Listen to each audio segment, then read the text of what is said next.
Icelandic diet. But then I had known that when I picked them. It's because of Brunhilda. I know everything that she knows, all about the natural world around me here. Like, I can tell you which are the tastiest of the mosses and lichens growing on the volcanic rocks. I'm an expert, too, on gathering seaweed, picking through the salty strands washed up on the shoreline, divining which kinds are suited for eating raw and which would be better for stewing in the cooking pot. The other day, walking along the beach, I found a dead Greenland shark that had washed up in the storm, and without even acknowledging what I was doing, I found myself digging a hole in the pebbles at the top of the tide line, where I knew it would stay dry, and burying the body.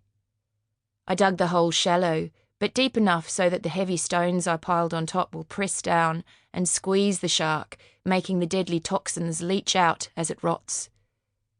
It will need about a month like that before I can go back and dig it up again and eat it. By then, its noxious juices will have disappeared completely, and the meat will be safe to consume. I mean, come on. How did I know that? Since when is the process of fermenting a Greenland shark something a kid from New Zealand knows how to do? My connection to Iceland becomes more powerful every day.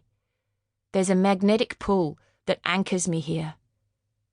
I can hear the land humming with energy, can feel its volcanic vibrations beneath my feet and in the air. I don't tell Mum any of this stuff. She's fed up with what she calls all the mystical mumbo-jumbo that's been happening to me since we arrived. Mum's very practical and hasn't got much patience for hippy-drippy nonsense. As the head of the costume design team, she spends all day dealing with highly strung actors and actresses banging on about their spirituality, and it has made her intolerant. That's why Mum can't stand Gudrun. I know a lot of the crew totally agree with Mum and think that the cultural consultant is either a schemer or simply nuts. Behind her back, they call her the Icelandic witch, because she swans about in these floaty dresses, burning bunches of sage and chanting Norse poetry. Nobody can do anything about Gudrun, though, because Catherine, the film director, is the one who brought her along. Gudrun's a professor of Icelandic saga and knows everything about the real-life Brunhilda of the film. Cultural consultant is a fancy term for getting in the way and holding up the rest of us who have real jobs to do, Mum complained after that first day of filming, when Gudrun made everyone run late by insisting that the whole crew formed a circle round her while she chanted and blessed the set. Mum says that Gudrun is crazy, or just very good at acting crazy to keep her job.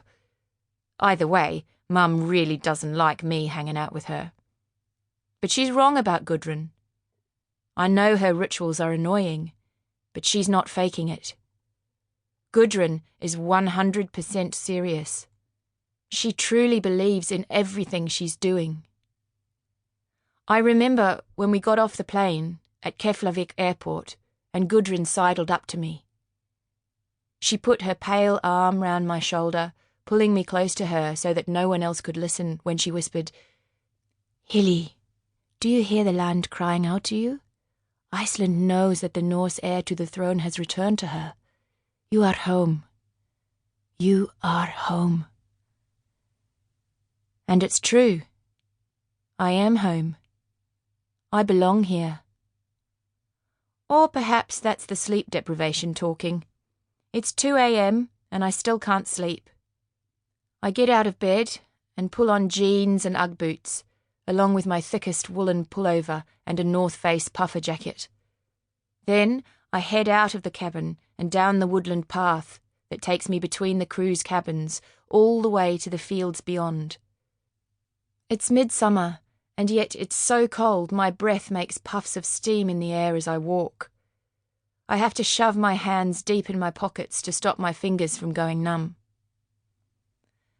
At the edge of the cabins, there's a stile I clamber over, and I keep on going, the gravel of the path crunching lightly beneath my feet. The moss on either side of the path is a washed-out sage green. If you step on it, your foot leaves an imprint.